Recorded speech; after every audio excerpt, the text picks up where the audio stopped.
Hello, my friends. Today is March 29th, and this is Markets Weekly. So this past week was a very volatile week in markets, so we have a lot to talk about. Now, looking at the S&P 500, we're talking about the potential of a bounce that could last a few days or maybe a few weeks. But looking at this chart, it looks like the bounce is over. It looks like we tried to, take back the 200-day moving average, maybe stay above it, but that was not to be, and we've fallen, notably below it right now. Now, there are many narratives about this move. Again, I favor looking at things like policy and options positioning, and the smart people who follow options positioning are saying that below 5,700, it's been negative gamma. And of course, you have that very famous JP Morgan position where a JP Morgan fund is long a put, street is short a put, and the strike price of that is just a little bit below where we closed on Friday. So that could be driving a lot of price action as well. Now, the legacy media has stories about the potential of this being an inflation scare since inflation data on Friday was higher than expected. But that doesn't really make sense to me because if you look at interest rates, for example, the 10-year yield down notably, you would not expect that if this were inflation scare driven. And of course, this move is most likely connected to the potential for very, very big policy changes on the trade front that will be announced next week. Now, in addition to looking at the stock market, what really struck my eye the past week was, of course, gold. If you take a step back, it looks like the gold price is going parabolic. Now we're comfortably above 3,000. If you look at the ETF fund flows, they're getting more fund flows, and it looks like there's more retail involvement as well. Again, many stories on the potential drivers of this. It could even be the potential escalation of geopolitical events that we are not fully aware of just yet, because when it comes to these events, someone always knows. All right. Also, one thing I'd add, again, as you guys all know, I think the biggest driver of market prices is policy. And frankly, looking back the past few months, I think navigating markets has been really easy. Now, I would invite you, if you haven't yet looked at, to check out my Markets Outlook 2025. I taped in December. Back then, the S&P 500 was at 6,000. I gave a 5,500 target. Gold was at 2,600. I gave a 3,000 target. And the 10-year yield was at 4.6. I gave a 4% target. And everything is moving towards that direction. Policy has been very clear. You just have to listen. Okay, but today let's talk about three things. First, let's talk about the big tariff move the past week, the 25% tariffs on autos entering the US. And secondly, let's talk about this new study from the New York Fed about student loan delinquencies and how it could potentially explain some of the rise in the delinquencies we see in, say, credit card and other consumer debt. And lastly, we have to talk a little bit about Liberation Day, April 2nd. Okay, starting with the auto tariffs. So President Trump, as we all know, really likes tariffs, and he's been making a lot of tariff announcements. Earlier in the month, he made a big tariff announcement on steel and aluminum imports. The rationale was, of course, national security. If the US were to ever fight a war, it needs to be able to produce its own steel and aluminum. The moment it's highly reliant upon imports. So you got to protect your steel and aluminum industries for national security. Now, we always knew that there would be more tariffs coming with the date focused on April 2nd. But Trump has also noted some other sector-related tariffs, maybe on pharmaceuticals, maybe on chips, and of course on autos. So for whatever reason, he decided on the past Wednesday to announce big tariffs on autos, 25% on imports. Now, if you look at the data, you can see that the US imports its autos primarily from Mexico, from Japan, Korea, and of course, Canada. So these are the countries that were likely going to be affected by these tariffs in a big way. Now, before we go there, though, let's actually look at a little bit on the qualitative commentary. Now, you can see that there are CEOs of actually US auto companies coming out and saying that this is not good. But on the other hand, you also have the United Auto Workers, which is a very big labor union of auto workers, issuing a statement saying that this is great, we love this, it's protecting jobs, trying to undo globalization and so forth. So this should tell you a little bit about the constituency of the MAGA movement. Now, in any case, the stock market didn't really like this, especially the auto company stocks, exception being Tesla, which makes a lot of cars in the US. But for a lot of these other companies, a lot of their cars are at least in part made abroad. For example, it's really well known that a lot of US auto companies have part of their supply chains in Canada where they would make something, ship it to Canada. The Canadian side will do some value add, ship it back to the US, add some value, ship it back to Canada. And so it's actually a complicated, intertwined supply chain really within North America, so Canada and Mexico. Now, in the fine print of this executive order, it noted that it would exempt the US made parts from the 25% tariff. So whereas 25% sounds really big, especially for countries like Mexico and Canada that export a lot of autos to the US, because of these intertwined supply chains, the impact is blunted, right? Because part of the cars that are made in Mexico and Canada have these US made parts. So it's not going to be as bad as 25%. So that's the good thing. But for other countries, though, they don't really have much US made components and they're going to be badly impacted. What comes to mind, of course, is South Korea. South Korea makes a lot of really good cars, let's say Hyundai. And if you look at the data, it looks like auto exports from Korea to the US are about 40% of all exports from Korea to the US. So it's a big part of their exports to the US.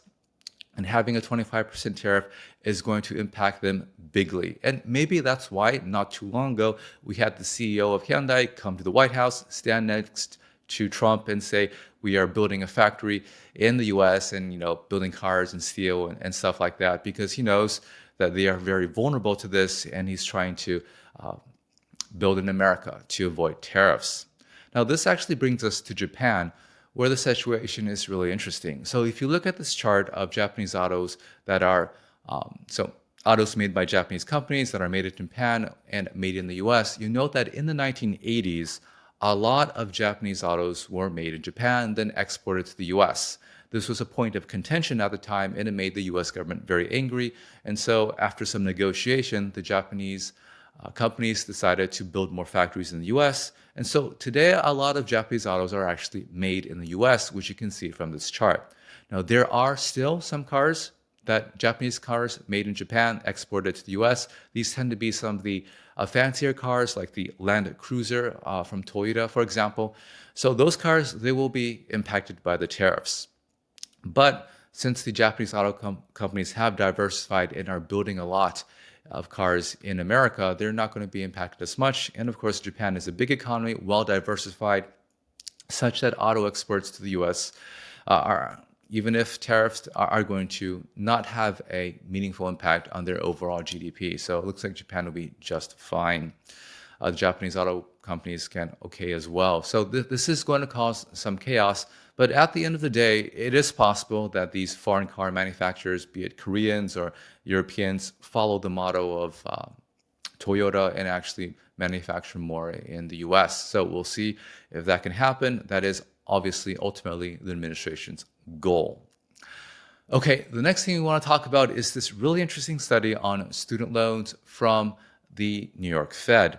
Now, we've been talking about the rise in delinquencies from credit card loans and so forth. And last week, we talked about this could potentially be because consumers, again, having limited amount of money, are prioritizing their mortgage payments because their houses prices have gone up so much. They have a lot of home equity in it, and mortgage rates are also low. So it's really, really valuable for them to keep their home. And so they've been prioritizing mortgage payments at the expense of other consumer debt.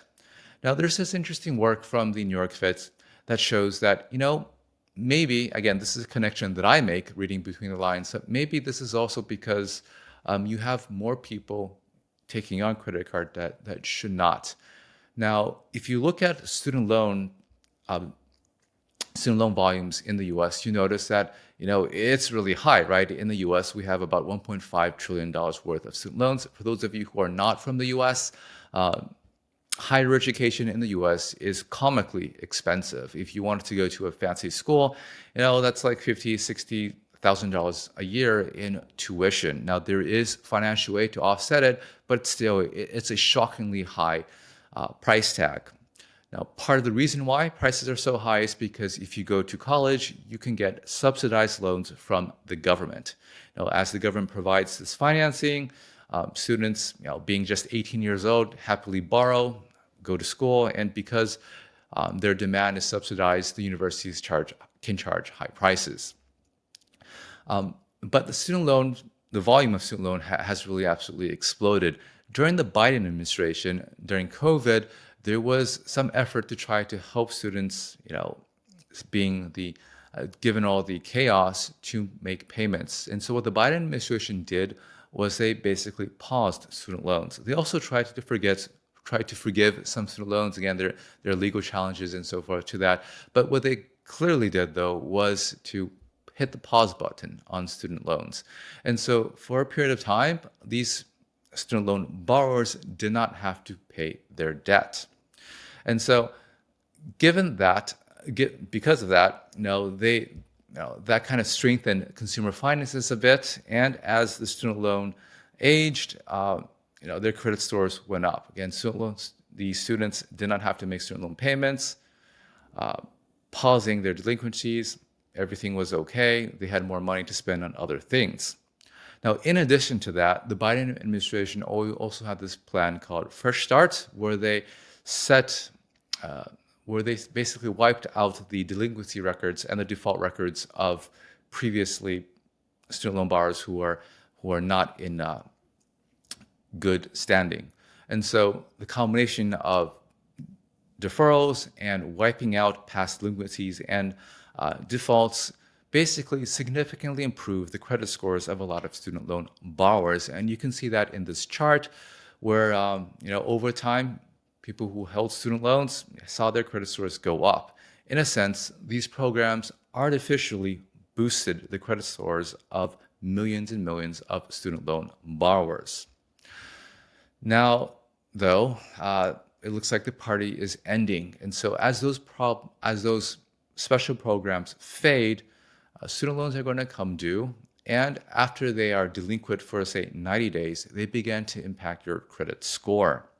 Now, the estimate from the New York Fed is that, well, if you have a good credit score and you have a delinquency, it's going to negatively impact your credit score in a really big way. If you have a so-so credit score, you add a delinquency to it, it's going to impact your credit score, slightly less, but because you start with a bad score to begin with, but it's still going to impact it.